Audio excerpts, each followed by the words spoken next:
Hello, ladies and gentlemen. Welcome back to another episode of Geek vs. Podcast, your weekly geek. I am the Life Finds a Way, Taylor Field, and I am joined by... I'm the Lord of D, Dylan Must. I love it. We are here because, it's weekly geek time, and we got some news topics to share with you guys and discuss, and then we've got some what we've been watching, and then some movie trailers to break down, so it's going to be a pretty good episode this evening or morning, wherever you are. So I get the new format. It screws me up because I always just want to get right into like the plugs, the Patreon, and all that. But we do that. I think the general consensus to do that at the first ad break, right? It's whatever you're feeling on the given day. But I like to do the plugs later on because then, we get people, we got to sucker them in first. We don't want to shy anyone away because they're like, oh my God, ads already? Jeez Louise. That's right. I like that. I can stand by that. Cool. Then let's just get into the what we've been watching. What's been gracing your monitors lately, Dylan? My monitors? Not a lot, to be honest. I've been watching The Traitors. I've kind of got into that show recently. This season has been okay. It's actually done on Thursday, I think. So, have you ever seen The Traitors? Actually, yes. That was one of the many shows that we started to binge while we were both on parental leave. Oh, nice. So, I don't know what season. Are you watching, have you watched the U.S., Canadian, or which one? Oh, because they also have a UK gosh. one. They probably have like an Australia one or something crazy. And do they all have different hosts? Because I can tell you. Yes, the host is Alan Cumming for the US one. Yes, okay, that's the one we've been watching. Okay, yeah. One. Have you been watching the new season then that's airing currently? The one we just watched, it's not airing currently because we saw how it ended, and the Traitors won that. Okay, I think, yeah, I know the one you're talking about. Okay, yeah. So that's good to know that there's another one because that's exciting because we really enjoyed it. Yeah, no, it's a fun show. It's like the game mechanics of it are kind of janky just because like if you do well as a faithful and you take out traitors, then like more just get put in, which is because they need to get whatever 12 episodes for a season. So it's a bit silly to be honest, but I don't know. It's a fun show. I skip the challenges. I don't really care about that stuff. I'm just there for like the social strategy of it and like the voting elements of it, and it's fun. I mean, I don't know a lot of the people on it, but every US season has had some Survivor players on there, and so I'm a big Survivor fan, so that's always fun to see. I think there was 3 this season, and then some other people from various shows. I don't know many of them, but and unfortunately my favorite, the person I was most looking forward to, got voted out like the second episode, so that was a bit of a bummer. But it has been a fun season. It's almost done. I feel like I don't want to spoil anything for people who haven't caught up yet, but enjoying this season enough. It's decent. And I'm excited because tomorrow Survivor starts, and it's Survivor 50. It's the first returning player season in 5 years or something like that. So it's been a long time since we've had anyone come back. So really, I've just been on my reality TV grind, Taylor. I don't think I've watched... The only movie I watched recently was Resident Evil. I did watch the first one and didn't join on the retro, unfortunately, just because of the day I was having, I'll put it that way. But that was fun. That was a good time. I won't relitigate because you guys did a whole episode on that. And then I guess the only other thing I'll quickly shout out, and this was like a month ago now, but I did see Send Help, nice. Which honestly was a bit of a bummer for me. I was not a big fan of it. I think it had some good moments. It was very funny at times. I like the visuals of it, but overall, I think like maybe the second half of the movie, I just kind of wasn't vibing with it. I feel like it was dialing things up, and then it kind of just cut off for a little bit, and then I don't know, ending's fine or whatever, but it just unfortunately was not my favorite. I think I was expecting it to be bit more crazy and bombastic, but still a fun time. Don't regret seeing it by any stretch of the imagination. But I think, have I watched anything else? That's pretty much it. Yeah. I feel like Rachel McAdams had a lot of fun in that role. I feel like yes, she chews up that role. Another there's a good Survivor reference in there, calling out season 47 with like the most deep cut person from that season who like I totally forgot about that. When they said the name, I'm like, yeah, that was a guy on the early part of the season. So that was fun to see. And all the like cross marketing they were doing with Survivor and stuff for that was cool. I like to see that. Yeah. Gosh, what have I been up to watch wise? I feel like a lot of it I'm gonna rehash from because we did an in-person cast and we did what we've been watching then. So I'll just kind of like speed roll through it. So yeah, Send Help was one that I did. I did the Nice. Time Machine. That one was really I've seen it before, but that's just an awesome 2000s adventure. Nice. And then what else did we go through? We on my parental leave, me and Madison just did a whole plethora of baking shows, cooking shows, and like the Nice. glass blowing stuff and everything Oh, like nice. that. So. Yeah, Blown Away. Such a good show. Yeah, blown Love away. it. Yeah, it's just when they spend you spend 4 hours building something and it breaks. It's like Yeah. you can't do anything. I mean, you can try and turn it around, and some do. Some But do, just, yeah. I oh. remember there was one person that made like a crystal ball sphere kind of thing, and it kind of I think they intentionally like dropped it a bit to like give it that shattered look. Mm-hmm. I remember, man, there was one guy in one of those seasons you probably saw who just like would always end like an hour or two before the time was up, and then he just got voted on like the third episode or something because he just had like some really undercooked like shitty piece of glass. Like, dude, you had so much time to, zhuzh this up a little bit, but he was just so cocky, I guess. So Yeah, it's a very fun show. It's so cool to see, and just that art, that craft. Oh, for sure. Those kind of shows where you have time limits. You don't finish early. That's not the goal. You need to Yeah. use every second. Like do extra stuff. Just look busy. Yeah, it's funny. Like those shows always edit it, even if you aren't right down to the wire. They always edit it that like you finished making the meal within the last like 2 seconds. Oh, yeah. But with that guy, they couldn't even fake it. It's like, oh, this fucking guy is just he leaves the studio. Everyone else is still there, Yeah. and he's out having a smoke or something outside. So That's right. silly. That's right. What else did we do? We did Jury Duty because we found out that season 2 is coming out again. Or sorry, yeah, I season did- 2 is I coming out. rewatched that So recently. we So fun. rewatched Jury Duty, and while we're on our vacation, we put it on again for our family that we were staying with because they were enjoying it too while we were watching it. So we're just Yeah. soaking it in. And yeah, Resident Evil we watched. And then what else was there? The big thing that we've kind of been going through, I guess, it's Night of the Seven Kingdoms. You can check out me and Kirkland's review of that. But Canada Shore, and this is just brain rot, horrible garbage TV. But I heard for some Snooki reason- made an appearance. So, yeah, Snooki's made an appearance. That's right. What's It's she just, looking like these days? Is she just melting away with all the presumed plastic surgery? all the plastic surgery is hiding all the melting points. Okay, she just keeps it up. keeps stacking it on Nice. there. I don't know, I think she looks pretty okay actually. Nice. I don't know Way to how go, old she Snooki. is, but Snooki's looking pretty good. The show being in our hometown or not, I guess hometown, the town where we are based is Yeah. weird. The It's home just of the pod. weird. Home of the pods, and seeing where they're out and about, running around, and like the one last episode got like they went to the place next door to where I used to live on the farm, and it was just this is That's really weird. Yeah, it's just some crazy shenanigans and the things that they're freaking out about and all this drama and stuff. Oh, it's just this garbage TV. Madison puts it on, and she knows it's garbage TV, but it's just Yeah. the fact that it's home of the pod. It just makes it very It's interesting. like polished garbage. It's Polished like- garbage, yeah. It's like one of those blown away people who like takes a shattered piece of glass and turns it into art. Exactly, yeah. And they finish way too soon before the timer ends. Yeah. What else have I watched, though? I feel like that's pretty much been it. I mean, I've been doing my Punisher season 2 watch Yep, through, getting ready nice. for the review for that. And I guess, yeah, we've been doing the Punisher retro. That's kickstarted as well. But other than that, I feel like I got a few things that's on my roster that I want to get through, that I want to watch, and I haven't been able to kind of jump over to it and get underway. But I do feel like I made a good dent while I was on my parental leave. Nice. The big thing was Landman. I was so stoked I got to just binge through Landman season 1 and 2. That show was just like chef's kiss. That was wonderful, absolutely wonderful. But yeah, that's pretty much it. Well, and then you also watched a particular YouTube video. Oh, that- yes. Can I set this up? So one of my favorite bands the last couple of years is this band called the Wolves of Glendale, and they're kind of like a comedy rock band. They kind of switch up the genre, and they've done this series of videos recently called Iron Songwriter, which I don't know if that's like a greater thing that's happening on like TikTok or something, or if they invented this. But essentially, they give themselves this is a YouTube video. They give themselves 1 hour to write a song.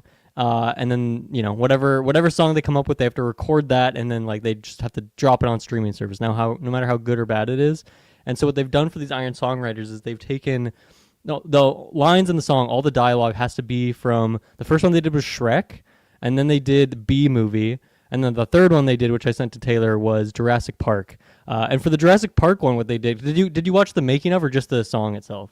I watched a bit of the making one, but I watched the whole song. Yeah, so the start of what they did this time, which I didn't do with the other two, was they also randomized the genre. So they had like 15 different musical genres that the song could have been. And so they rolled country using only Jurassic Park songs. And it's funny, they have like one other country song that they've released before. But the fact that they're just like able to perfectly mimic these genres in like a really authentic way is so impressive. But yeah, what did you think of the Jurassic Park song? Was there any particular lines or moments that stood out to you? The first thing was just, it was country. I was like, this is not where I was thinking this is gonna go.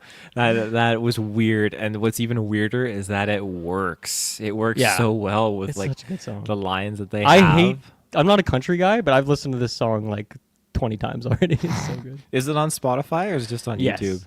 It is on Spotify. Yeah. Okay, I might have to add it to my playlist. Yeah. Then. And the one guy who like starts the song out, like, I mean, all of them are really good at singing different styles to like fit the different genres they're doing. But the way he does like this just deep, grovelly country voice that he does not sound like that normally when he's singing like genuinely. But he like, just God creates dinosaurs. Like the part of the beginning, he does that so well. And I love the Dodgson section. Dodgson. We've got a Dodgson here. that has been stuck in my head for since the video came out. It's so fun. So shout out to the Wolves of Glendale. They're crushing it right now. No, I in tie-in with the Dodson, it was like how did it go? It was life finds a way. Life finds a way. Life finds a way. Nice hat. Welcome to Jurassic the little Park. nice hat in there. Yeah. No, that cracked me up. I think that when you kind of see like them kind of hitting all the lines, like razor on the middle toe, like cut you open. it's really funny. Clever. Do you girl. think you saw us? Yeah. Clever girl. That is one big pile of shit. So good. Oh, they're the best. They're so good. And they only took an hour. That's very impressive. Super impressive. I mean, the recording of it, like they obviously take more time to like actually record the finished version that goes out the because it rollerblades, gets like remastered and stuff. But yeah, in terms of actually like writing the song, like they don't change anything afterwards, which is really impressive. They're super good. Yeah, no, I like that. I'm glad you sent that to me. I have to send it to Madison so she can. Yeah, and definitely check out the Shrek and B movie ones as well. I'm gonna check those out too. Yeah, the Shrek one has me interested. They're both really good songs. Really good. Cool. Yeah. Well, I guess we should sally forth into our We better. our big topic here. And this is a very interesting one. Of course, it's superhero related, and Hunter Iggy in the chat. We'll get to your questions soon because you're definitely you're ready for it. You're ready for this discussion here. But it is officially Sony is rebooting the Sony-Marvel verse. They're basically planning out phase 1 of the reboot. So, how do you feel about this, Dylan? Like, where do you think you start with doing a reboot for all these movies? Yeah, I mean, it's funny. We'll see how rebooty it feels, or whether it just feels like more of the same. I assume the reboot parts of it mean that we're like sunsetting Tom Hardy, and like none of the other characters were really going to come back anyway because all those movies tanked. Like Tom Hardy's Venom were the only ones that had any sort of like cultural splash and like actually did a dent at the box office. So yeah, we'll see. But even like when I was reading a couple articles with like the guy who was announcing it, it's not like he was like, we have this big grand idea to reboot, and here's our 6-movie plan. The interviewer was just like, so like, it sounds like you're maybe doing like a reboot. And he's like, yeah. Like that was like it was very understated, I guess. So we'll see. Now I don't even know if they have the wheels under them on this. They might just be kind of riding free. So we'll see what happens there. But I mean, I think that if I was them, what I would be thinking about is, okay, Venom did well, pretty iconic character. You got Tom Hardy in there. Like those movies, even if they aren't great movies necessarily, they at least connected with an audience. A lot of that was like overseas and stuff too, right? So it's a bit different than like what you might expect. But I feel like the main note that they would probably have from this is like, oh yeah, people aren't interested in a Spider-Man movie that doesn't have Spider-Man. Who would have thought, Taylor? Who would have thought? And so, Venom is like a very Spider-Man-y character, very tangentially close, whereas something like Madame Web or Kraven, Morbius feels like much more on the outside. And you have to be kind of a big enough Spider-Man fan to at least know who Madame Web and what was the other one? Morbius are. Like, but I feel like a lot of people know who Kraven is, maybe, but not necessarily, obviously, enough to want to go see a movie. So I feel like if their plans don't include using Spider-Man characters, now it doesn't have to be Peter Parker. It could be Miles. It could be a Gwen. It could be a Penny Parker. It could be some other crazy thing. It could be, Nick Cage's Spider-Man Noir on the big screen. But I feel like that has to be part of the plan, or else I feel like it's just going to fail again. I would agree. You can't just out the gate just drop like a Madame Web reboot or anything like that. It's just that sour taste in the mouth. I think you need to do something like you said. People want Spider-Man. You need to do something with Spider-Man. Spider-Verse, they didn't just put one Spider-Man in there. They put several variants hundreds in there. Sometimes. So hundreds, yeah. So I mean, and that's kind of what really did it for. Sorry, can you hear that noise in the background? I hear no noise in the background. Okay, thank God, because Madison is just blasting her hair dryer, hair blower right now. She's got some wet hair. Yes. So, when you're trying to map this out, I thought there was a point in time where focusing on these alternative characters and kind of fleshing them out would have maybe been the way to go, but that was something that I was saying back in the day for DC, because I felt like when you have Marvel already established and you have Marvel out there with their Avengers and their main, their spin-offs, their shows, everything, they basically have the monopoly over this superhero market. And then you've got DC that's kind of coming around the corner here, and it's like, hey, we did one movie with Batman vs Superman, and then we did a Justice League, our heavy hitters, our two main characters. And it's like, DC probably shouldn't be doing something like that necessarily, because how are you gonna? You're trying to compete, obviously, with the other superhero, the superhero powerhouse in the house here, and that's Marvel. So Sony is like that little weird. Not little weird, I shouldn't say that, but the little cousin or like the little brother who just wants to play the video game when you unplug the controller and put it in his hand and like let him play, but he's not actually playing. Yeah, that's Sony.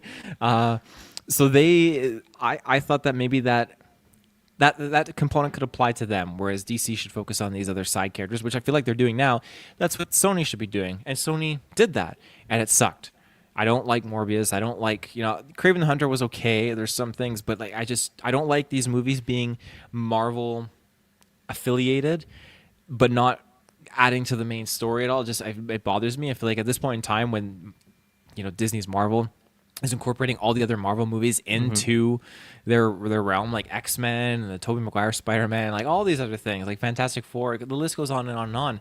And now you have just Sony just kind of still doing their own offshoot. I feel like it just makes sense for them to just focus more on working with Marvel instead of just lending the character Spider-Man to them, like Tom Holland, and letting them run with it. But I think scrap all the side characters. You're rebooting it. Like you said, you need to focus on Spider-Man. If that's Spider-Noir, that's coming out, and that's going to be kind of like your pillar, your foundation, your baseline there. Hell yeah, let's hope Nick Cage just sprints with that and delivers the landing, and we can just that's kind of a run show with that. though, right? It's a show, yes. Yeah. So I'd be curious to see if you get Spider-Noir popping in the MCU. Oh, I could see Nick Cage doing that. But then you well, maybe not necessarily the MCU, but I could see him doing that in these new Sony movies. New Sony movies, yes. I was gonna say if he were to pop in the MCU, you risk running the potential loss of him appearing as Ghost Rider, but considering we had Chris Evans, that feels more likely to me. As Ghost Rider, yes, I would say so. But Chris Evans was both, right, in the MCU. So, I mean, he was both Fantastic Four and Steve Rogers. So, yeah. And the show Spider-Man Noir, that's an animated show, right? No, that's live action. Oh my God, it is? Okay, I didn't Did you even see know a that. trailer for it? No, I did not. Oh yeah, it's live action. You can watch it in black and white or in like a saturated color. Cool. I think we could definitely see him on the big screen. Yeah. It's. Have you seen like any pictures of it or anything like that? No, I radio silent on this one apparently. Oh my God. Okay, let me just. I'll show you Sometimes I've been known to live under a rock. Just me and my rock. I've been there. I've been there. Yeah. Let's see. What do we got for a good picture? It's all the animated shots here. Let's see. I'm telling you, it's animated. Let's share the screen. So here's Nick Cage as Spider Noir. I'm stoked. I just love how it looks. Here's another shot of the costume. Okay, so you can watch in color or black and white. Yes. So this is the color you can watch. The true hue, full color. True hue. There's a lot of fake AI. Do you think we get a lot of Nick Cage not actually in the suit for this show? I think you do, yeah, because he's right here. I mean, you get him like in his PI, private eye detective. Yeah. Okay. Yeah. Kind of get up. And then just him doing the web slinging was super sweet in the trailer. Nice. Yeah, that's good. Yeah. So. Do you think we'd get that on the big screen? Get a movie of that?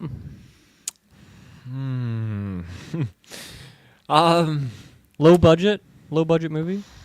I don't know if you would, to be honest, and I think that's mostly just because Travis is just in the back of my mind now, just kind of throwing it down, not like hating on it, but just kind of, I don't think he expects great things to come off of this show. I think it'll just kind of hit a certain tier, and I think that's going to kind of be it. And I would like it to do more. I would like it to do really, really well, but I don't think it's going to be along the lines of a Madame Web or anything that low. I think it's got a Spider-Man character in here.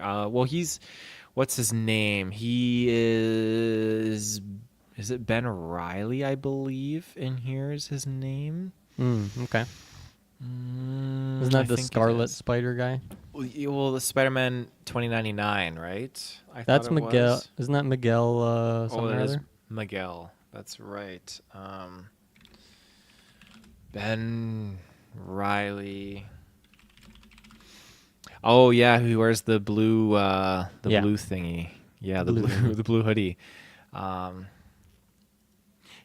he's in that. He's in that show. Is what you're saying? So Nicolas Cage will portray a version of Ben Reilly, who's Spider Noir in the TV series. Interesting. And also you reminded me.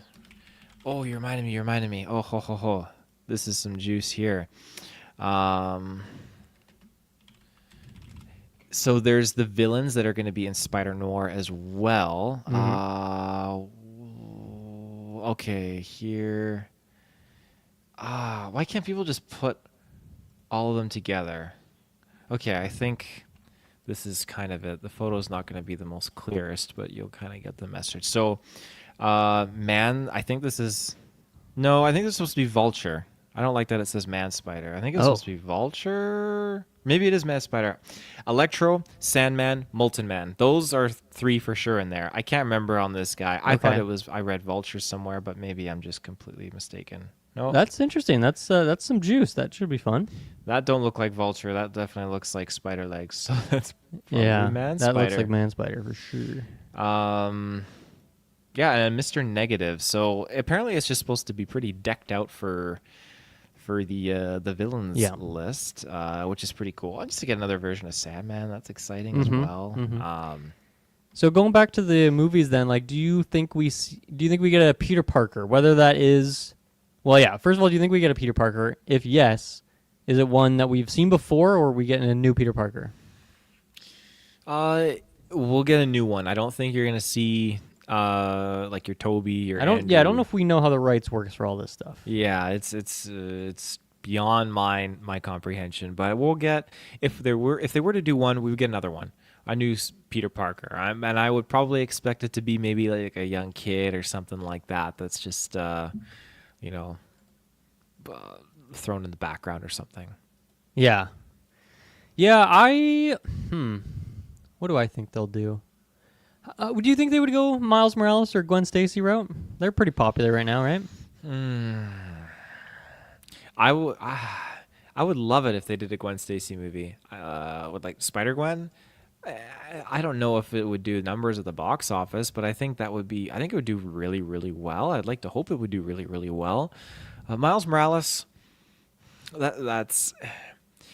Yes, I would say that I could see them doing it simply because of the fact that their Spider-Verse trilogy is just so like praised and people love it. But then we haven't even got part 3 yet, so I think that's kind of the hang up. I think you'll get something else live action before we get that part 3, and even then when part 3 comes out, there's probably going to be a buffer period before they do anything with Miles Morales again, I would imagine. Yeah, yeah, that's fair. Yeah, I mean, I think these projects will definitely involve one or more of these spider people. What about the villains that we've seen thus far? Like, do we get a new Venom? Because that was pretty successful. Do they try it again? New actor, new Venom. Do we go down that route? Well, apparently they're doing a new Venom animated show, and did you Okay. hear about this? No.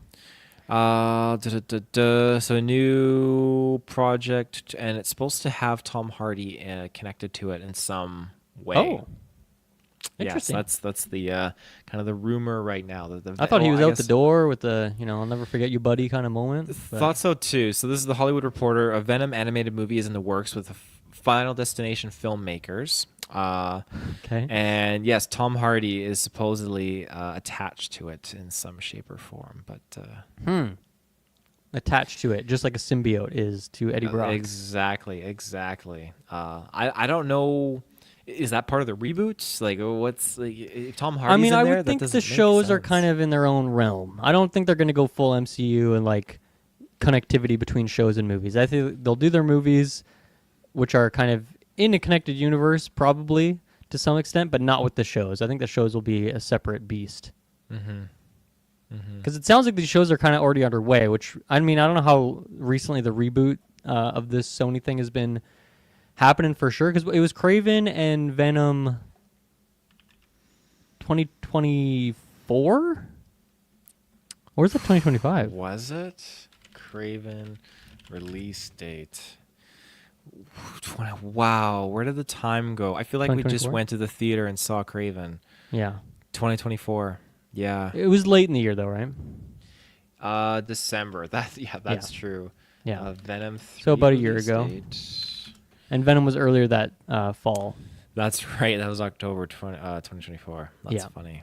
So even those, like, I assume, because even Venom didn't do as well as the other ones, I believe, right? And then so Craven comes out, tanks, and then they start. Okay, let's get the reboot working. So I don't know. We'll see how quickly this takes off. But I would assume that these shows. I don't know what the leadership situation is like over there, but I'm going to assume the shows are kind of in isolation to each other, not really related to the movies in any sort of way in that production pipeline. Yeah, I would say you're pretty spot on with that. Yeah. But again, I just think these characters are better off in a movie with a Spider-Man. I think that's kind of Yeah. the focus. And then, of course, you have a Spider-Man in Madame Web. I guess he's considered a Spider-Man, right? What was his name? Well, you have Uncle Ben and a baby Peter, right? In Madame Web. That's Yeah. right. You do have Uncle Ben. But then you've got the Ezekiel Sims. Oh yeah, That's Spider-Man. Ezekiel Sims. Yeah. Forgot about him. A thing of the past. And you got the weird. What was this guy? The Spider-Man in the woods, the Amazon Yeah. spider guy. The Amazonian spiders. Yeah. Yeah, What do you think about a Sinister Six movie, like a Thunderbolts-y Sinister Six kind of movie? do you get set Like up for this? would that light up the box office? If you got Scorpion, you got Chameleon, you got who else is in this Sinister Six? Goblin, Dog Ock, Vulture. Vulture. Yeah. Are Do you they think that just would- are they do you think opening that with would do well? this? What's that? Or is Sony opening with this, or have they released any like movies to kind of like set this up? Well, yeah, maybe it's down. Maybe it's the third or fourth movie or something like that. in the I reboot. think Sony could not just drop a hefty meal like this of the Sinister Six on their own. Now, if they were to be like, okay, the next MCU film is a Sinister Six movie, I think 100% it works. I mean, yeah, I guess we kind of had that a bit already with No Way Home. With No Way Home, yeah, they kind of dabbled in there a little bit. Same And idea. And I think they pushed for that because they probably had a little bit of issue trying to get set up to do a Sinister Six project, just sharing those characters and whatnot. So this was the next best thing, I imagine. Yeah. But I wouldn't let it detract from the fact that you could see the Sinister Six set up. I think that could be a cool movie. That could be fun. I don't know what like they would be up against, or like because I assume they would all come together at some point, but maybe not. Maybe they just fight each other. Let's see. Classic Sinister MacGuffin. There's a rare jewel that they're all trying to get. The rare jewel. Who does Maybe they're all the fighting for an Sinister Infinity Six? Stone. Imagine that.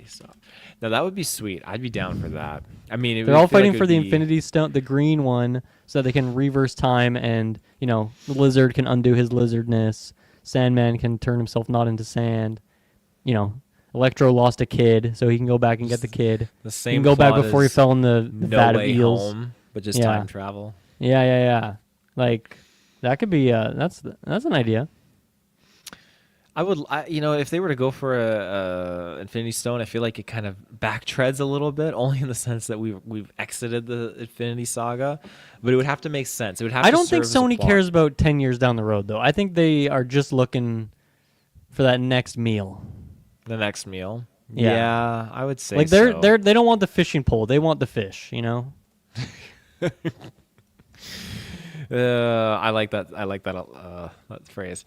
Yeah, I would say you're right. And I Because think if it that's doesn't work, kind of, they just fucking reboot again in 3 years, and who really Reboot cares? again. Because there is less investment in the first place. that's right. It makes sense. That's why they're kind of like, hey, Marvel, here you go. Here's Spider-Man. You handle that side of things. So I'm pretty sure Marvel handles the Tom Holland Spider-Man movie, but Sony handles the marketing, right? Because we got those That sounds god-awful right. Yeah, movie because sometimes we get some posters. wacko trailers, and it's like, what is going on here? Yeah. Feige clearly had no hat in this race here. That's right, exactly. Oh yeah. So I guess the other part here, in conjunction with this, because word on the street from Mr. Travis Snell, the reboot is going to be more closely tied with the MCU. So an example of this, Black Panther appearing in Civil War, and I like that because I mean the same thing with Spider-Man. He appeared in Civil War too. Right, to and it's just introduce kind the of like character, and then you get their own movie. Yeah. like Hawkeye in Thor, the first Thor movie. Just they're subtly there. Does MCU want to play ball? Like, what do they gain from this? What do they gain from putting Morbius in the next Shang-Chi movie, and then Morbius splits off? I think it, go back to the example of Black Panther. So you put Black Panther in the movie of Civil War because it sets up their Black Panther movie, and that movie goes on to be a massive box office success, right? So what do you do here with what character for what project down the line? Like, what are you trying to set yourself up for down the road? Yeah. Like, that's what I'm trying to think. Do you do a Norman Osborn? Do you throw him into a movie like this? Let's say, next movie is the Sinister Six. You just introduced the Sinister Six. Yes, you got like 6 villains in there, but you're really doing it just to introduce 2 that you're going to pull from the sandbox later on and like single solo projects or something. I don't know if that makes sense. It does. I mean, I don't think that they're gonna do an MCU thing, or even a DCU thing of like building up to a Avengers type thing. I don't think they're gonna go that route. I think they're really just one movie at a time. Again, the fish analogy here. I think they're just gonna go one at a time, and hope each one pans out. Probably very little connectivity, but maybe they're just like, oh yeah, Vulture was in this one, he's gonna be in this one too, and the directors kind of just are given a project, they work on that one project, and I don't think there'll be like a master plan to it all.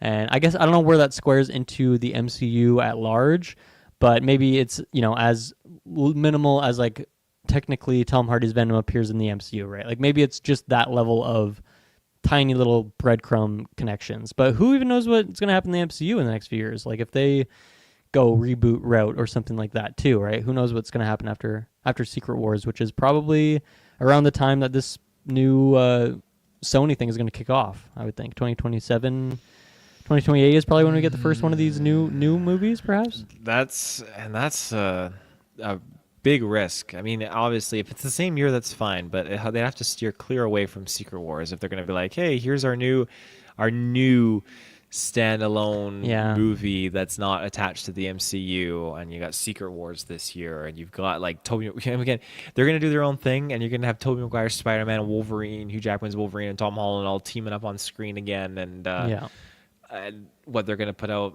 the Spider Noir movie, the Spider Gwen. Sure, I'm there for it, but everyone's gonna just everyone's going to go into this Sony movie anticipating and expecting it to tie into the main MCU. And I think for the Yeah. most part, people are running into that issue with the current projects that they've done in the regular MCU. It's confusing. Yeah. They need something to get a splash, right? Because after the first Venom, extreme diminishing returns that they got in terms of just general excitement or even knowledge. Like I feel like if I went and polled all of my friends, maybe one of them would know that these other, Morbius and Madame Web movies even happened. Like I feel like obviously the people in the Geekverse realm know all this stuff, but friends outside that, I don't think anyone knew about these things. I think it's just it was its own little realm. So they need to do something to get that to be more mainstream, I think. Yeah, I agree. Yeah, better marketing. That's what they need to work on for sure. Yeah, and maybe that is a connection with the MCU, which is admittedly not in its best place either. I don't know how much they can really just ride off raw MCU hype, which is I think kind of where they were at when they first started the current Sonyverse. But times have changed. Yes, yeah, they really. Yeah, you can see there's movement behind me. Yeah, spiders crawling on the wall. The spiders, yeah. Yeah. I think what else could you kind of see dropping in on like a Phase 1 reboot of here? I mean, we talked Spider Noir, Sinister Six, Spider Gwen. I feel like if you do any of these other villains, it's not gonna kind of take off. Well, you can't do the anti-hero or the anti-hero, anti-hero, because that's what Venom is. That's what they made Kraven to be, and Madame Web. It's like, okay, it's how many times is that gimmick gonna go? Yeah, not for much. you. No. Do you think we'll see Tom Hardy at all? I know you said he's somehow related to this animated show. Do you think they would keep him around in some way? Kind of like how the DCU started with oh yeah, we're gonna reboot, but we're gonna keep. I don't even remember who they kept, but they kept some couple random people. But do you think they would do John that with Tom Cena. Hardy? Kept John Cena. Kept John Cena, yeah, Peacemaker, yeah. Oh my goodness. I could see them keeping him I could see them just keeping him and giving him a new role. But the fact that they're keeping him and potentially just keeping him attached to a Venom project, I don't get it. It's weird. It's the pick and choosing thing of your reboot instead of just. Well, I don't know. You can do whatever you want, I guess. At the end of the day, they're comic book characters, but it just kind of aggravates me because the way my brain's gonna work is I'm gonna watch this animated Venom film and just think, no matter what, this is connected to the 3 live-action Venom movies. Yeah. How hopeful are you for this reboot? Oh, of the Phase 1 Sony films, it's got to be better. Knock on wood. It's got to be better than what's currently been presented to us. And I know we were talking about how they'll just do one movie at a time and see how things go. I would prefer it if they kind of they met up, the writers got around the round table and mapped out a basic story. Yeah. While each film is kind of central and kind of its own narrative, they can still kind of lead to a larger overall storyline in tandem with the other films. So that's just what I hope. But I am excited because I do think that, like I said, it's going to go up from here. And obviously, if they're choosing to reboot it, that means that they've learned something. That means that they understand that the numbers aren't there for their current movies, and they have to change the formula a little bit. So, or I guess go back to formula. Back to formula, yeah. There you go. Yeah, I mean, I think if they include spider people in these reboot movies, which I think they really need to check that box. There's the odd one that could work, literally Venom might be the only one that is fine on his own. Even then, we saw the fatigue of that over the course of just a trilogy. So I think if they get the spider people in there, I'm slightly more hopeful than what we got with this first Sony thing. But I'm going to be honest, I have very low expectations for this taking off, being successful, and to be something that we're going to be talking about in 5 years. I feel like it'll just kind of wither away again. Mm-hmm.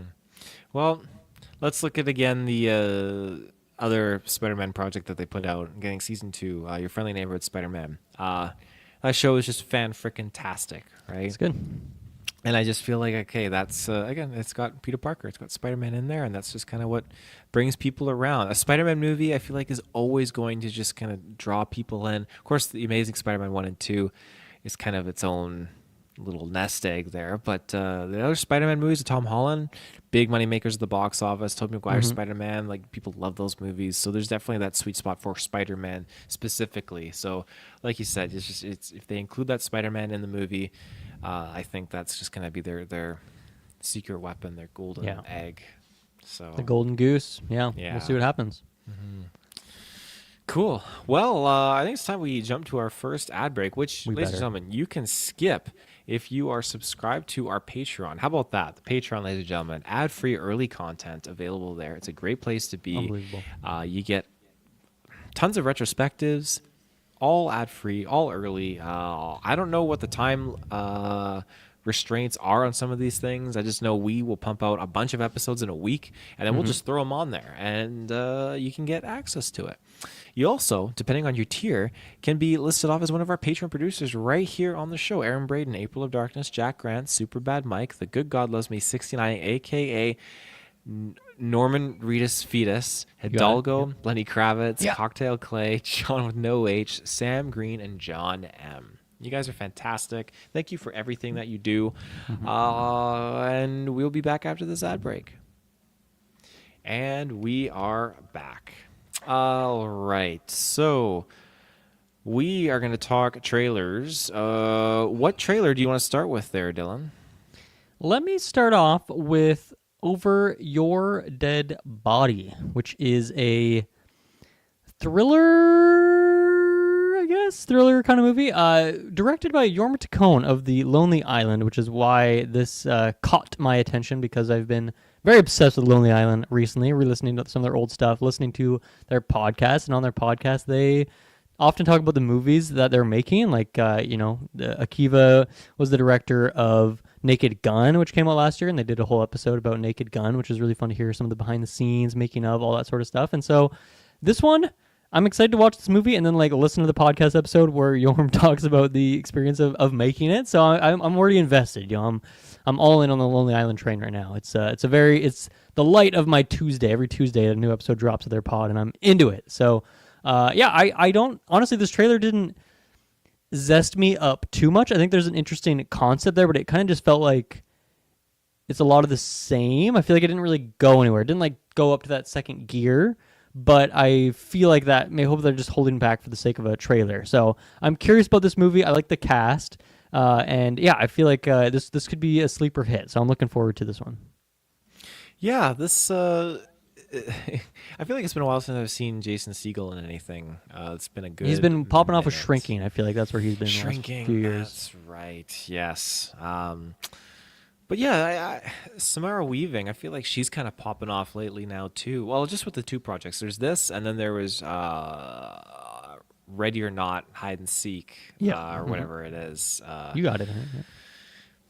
I haven't really seen her in anything else, but I think there's certain things in this trailer that I was digging, and it looked like they were really going for that zaniness when they're all fighting and kicking the crap out of each other and whatnot. But I don't think there was enough juice there to really kind of put me into a theater seat. Yeah, Maybe I'd have to see another trailer, and I was hoping there would be a little bit of horror or something in there too, but it throws that comedy in there, oh, you're gonna shoot me, I was being considerate, I was gonna knock you out first. There's some stuff in there, but I don't know if their humor is necessarily riding my train. My humor train, I guess. Your humor train, yeah. But I'm curious. I like both the actor and actress that's in there, and you got Timothy Olyphant who's in there, which I haven't seen him since Alien Earth, and I could use a good redemption, because him in that show, I mean, he's good, but the show, I feel brings him down a little bit. So, yeah. Yeah, Timothy Olyphant, he sometimes would drop in on the podcast because he was hanging out in Finland there with Jorma. So he would sometimes pop in and just say hello while they were filming this, I guess. So, yeah. Shout out to him. Nice. Yeah. How about you? What's the top of the scrap heap here?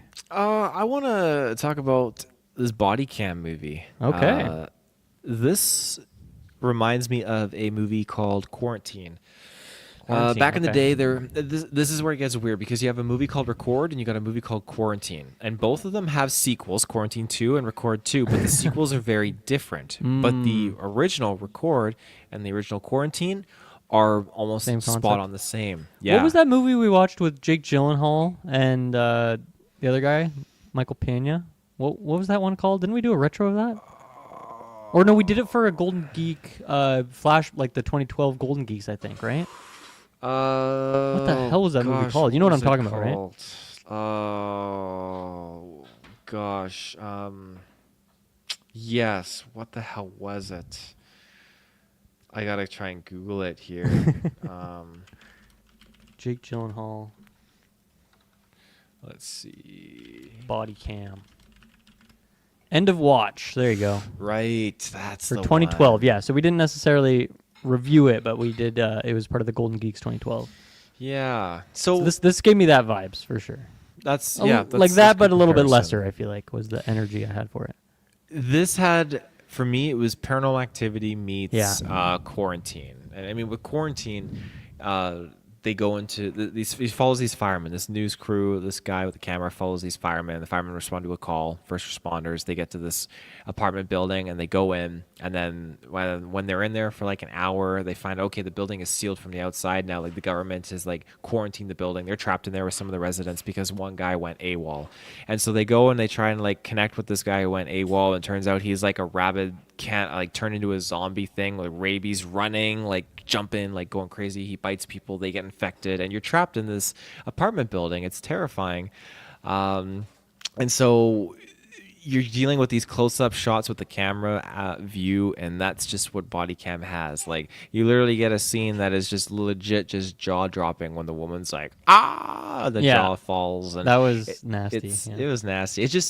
It loses me a little bit when we get into the city. I feel like the whole city is demonically shut down. yeah. I don't know how I feel about that, but the stuff that's very claustrophobic and they're walking around and the tunnels and these things are popping up. I'm definitely there for that. That stuff on a body cam, it's freaky horror.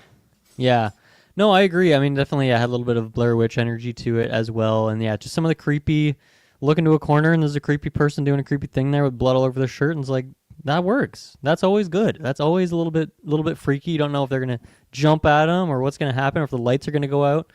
So I feel like it's gonna have a lot of. I think there's gonna be a lot of jump scares. I'm gonna predict that this has the highest jump scare ratio of movies this year. That's my prediction. But I think it'll be a fun time. I think it'll be decent. Like I said, I think to me it seems like a little bit lesser in terms of the drama, the actual like acting caliber that like an End of Watch is. But it doesn't look like it's just trying to copy that. It just looks like it's borrowing a couple ideas and trying to be its own different thing. So yeah, I like this fun novel concept. The one thing that I found kind of cheesy is at one point the police guy is like having dinner with his wife, and he like still has the body cam on when they're like sitting there like holding hands, and it's like you're wearing the body cam right now still. Like what's going on? Never here? shuts off. It's part Yeah. of the job.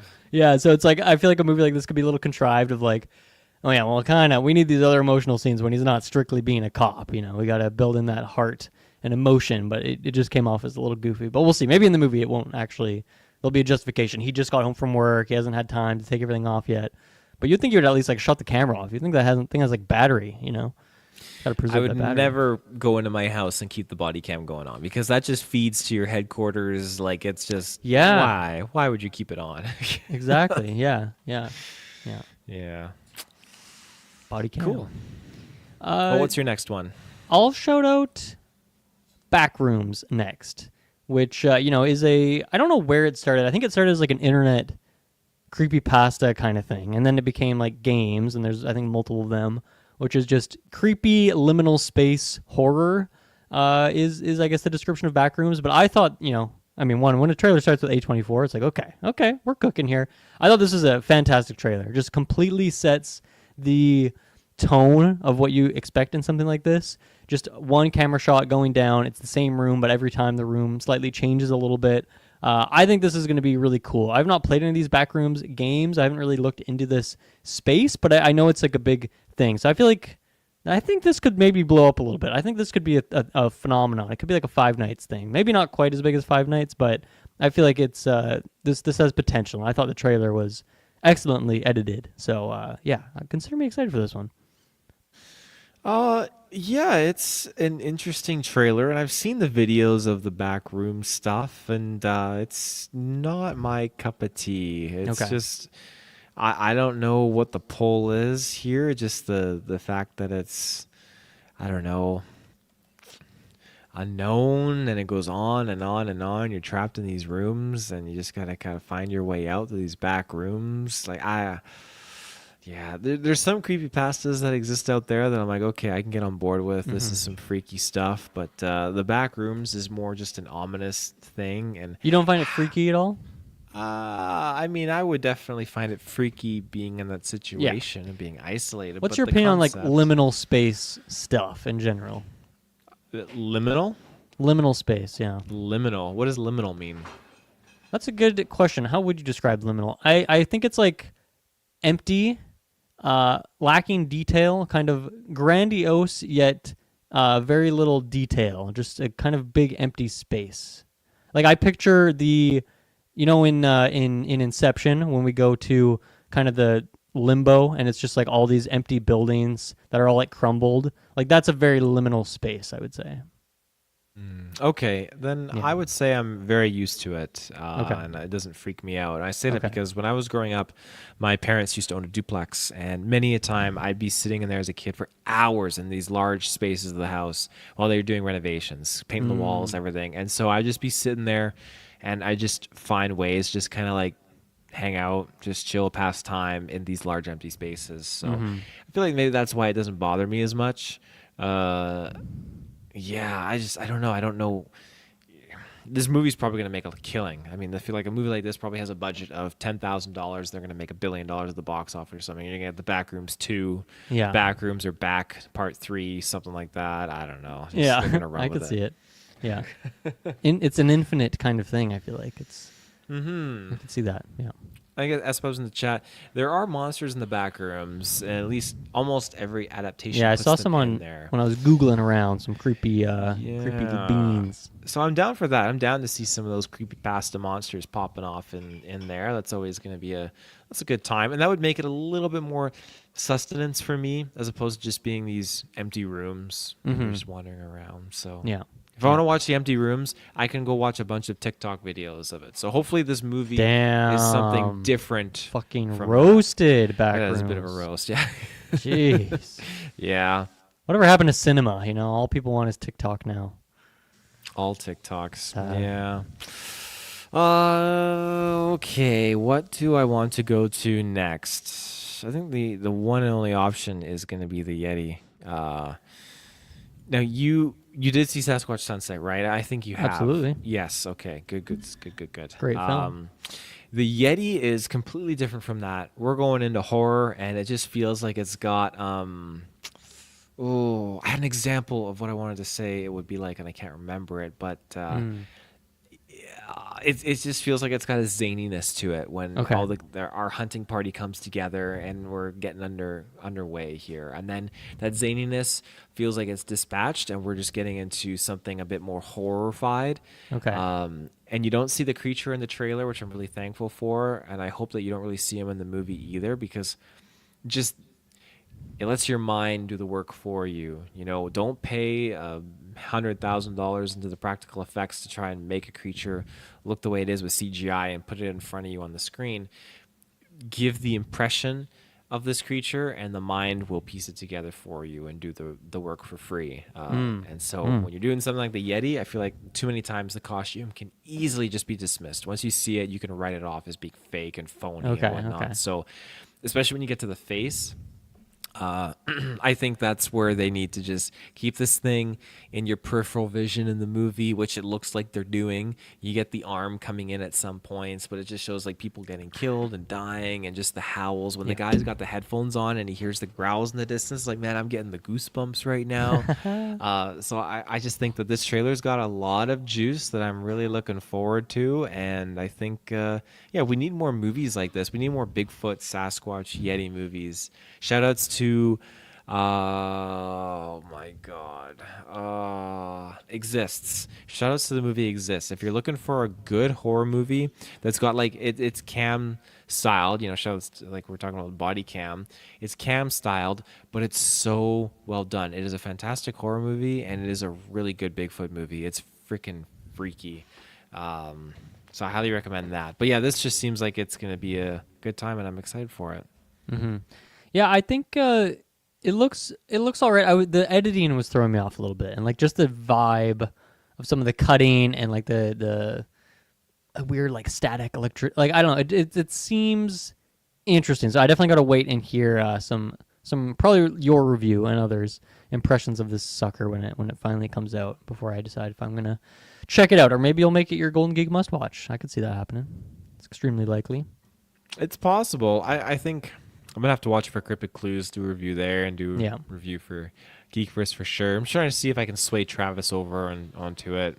If you guys are interested too, maybe you just said no. I mean, if it was streaming, maybe, but I don't think I'll venture out to a theater for this bad boy. That's fair. Yeah. Is this a theater picture or is this a at-home watch? Oh, I don't know if I would bring Madison out to see it. I don't know if it'd be her cup of tea.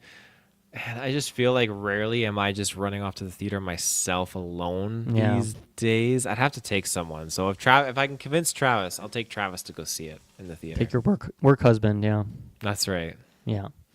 Okay, next up for me, I guess, would be Slanted, which I think we talked about Slanted in our 2026 preview because it felt familiar. The concept felt familiar when I was watching this trailer here. But yeah, this concept is essentially there's kind of a girl in high school, Asian woman who wants to be white.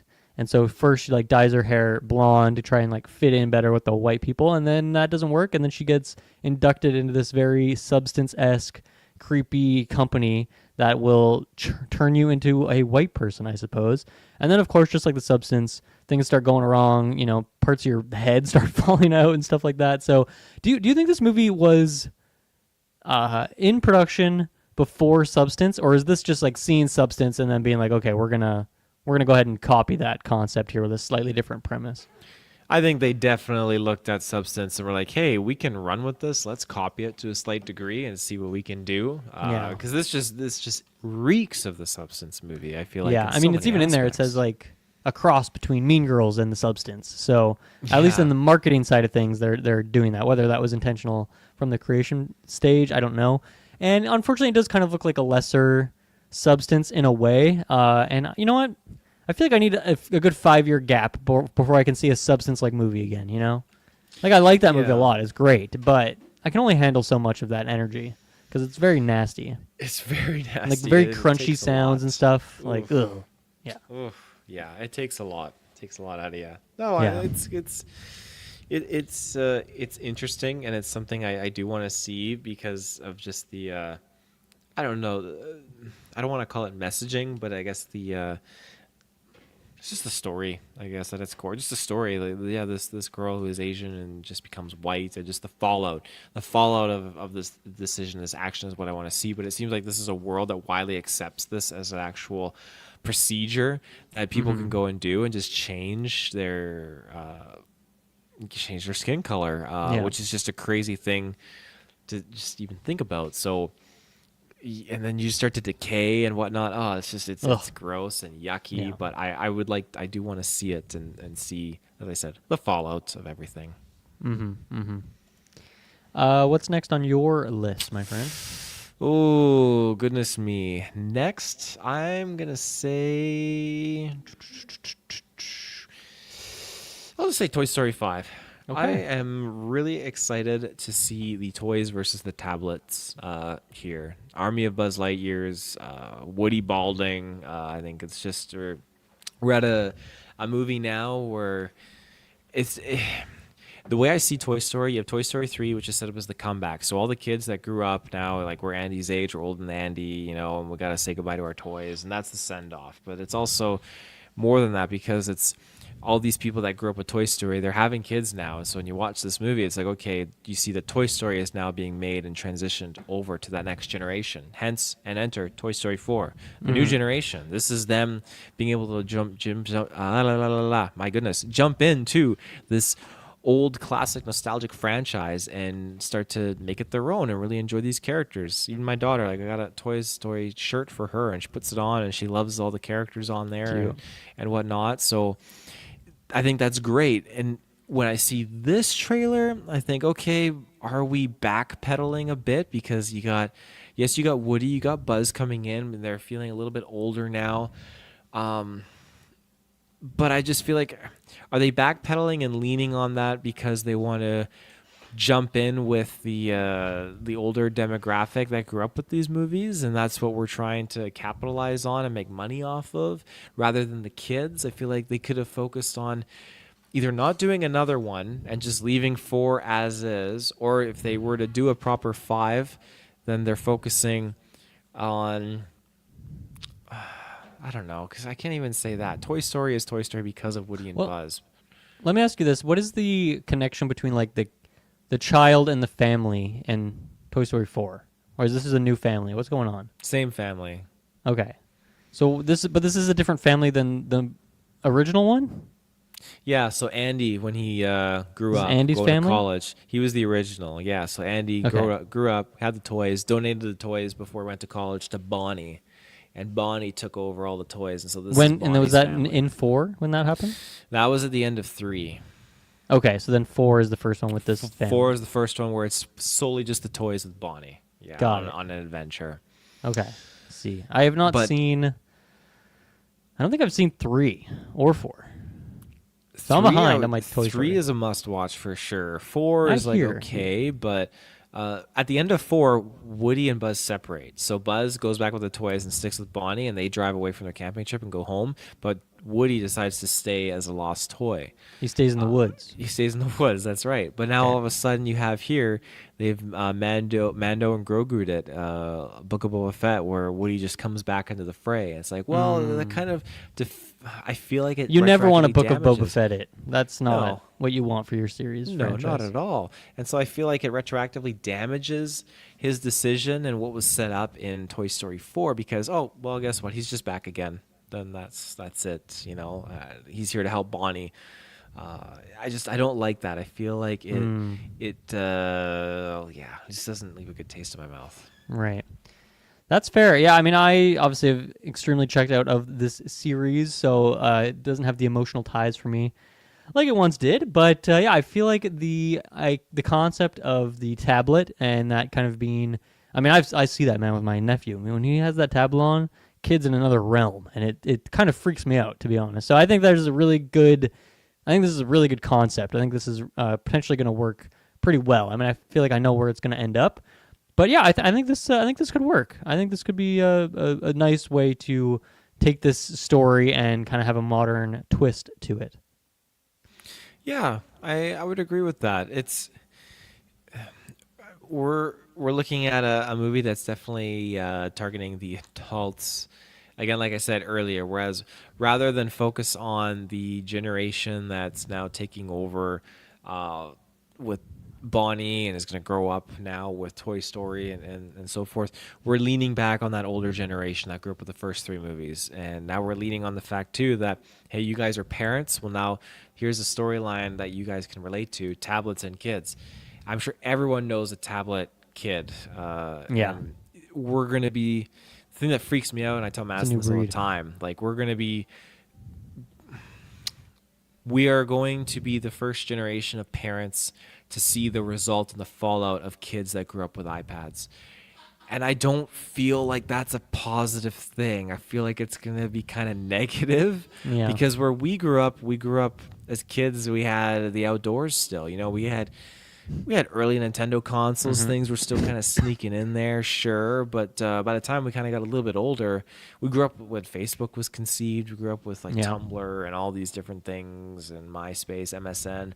And so I think we grew as it grew. But to grow and just be given access to the tablet, that's just crazy. So I think the idea of making it the villain is Yeah. fantastic. But like I said, that kind of storyline, while it creates awareness and is great, they're definitely targeting that specific demographic rather than making it a movie that's just going to be something that's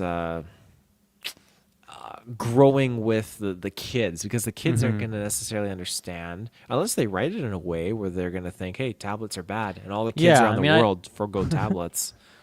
I wonder if that'll be a takeaway for any kid watching this. I don't think so. Yeah. I don't think any kids trade their tablet time because Woody says so. Yeah, I need the trees. I need outdoors. Yeah, we'll see. We'll see. Yeah.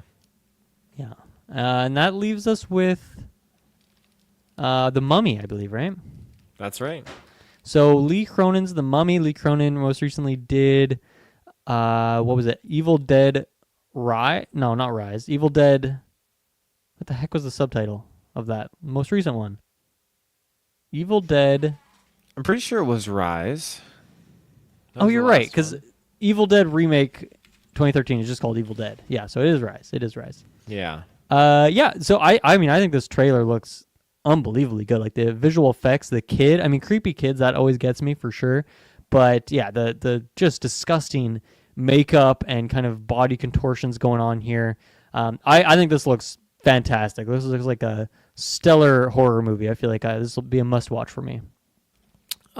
Yeah, like body contortions always freak me out. That's one of those things, man. It just, ugh.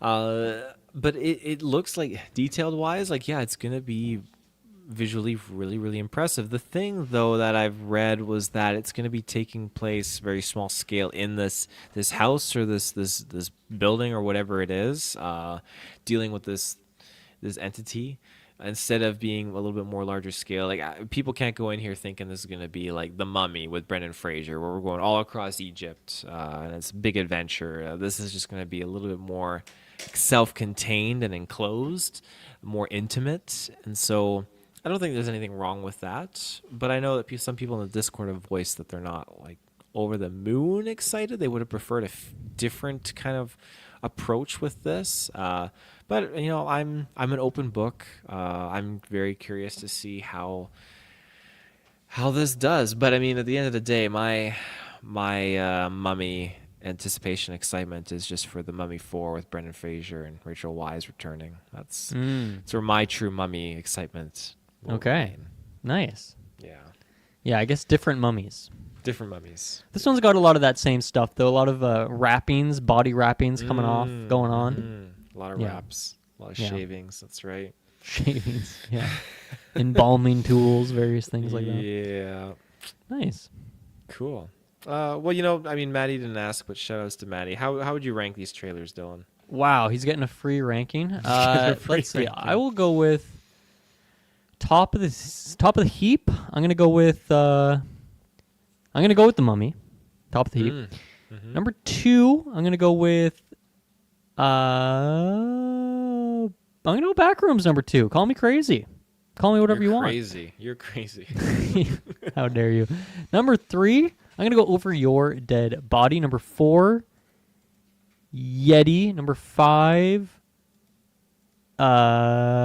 Bodycam. 6, Slanted. 7, Toy Story. I'm so uninvested in Toy Story at this point in time That's that I just fair. don't see myself catching up. So that's why That's it falls fair. to the bottom. Even though it does look good. It does look good.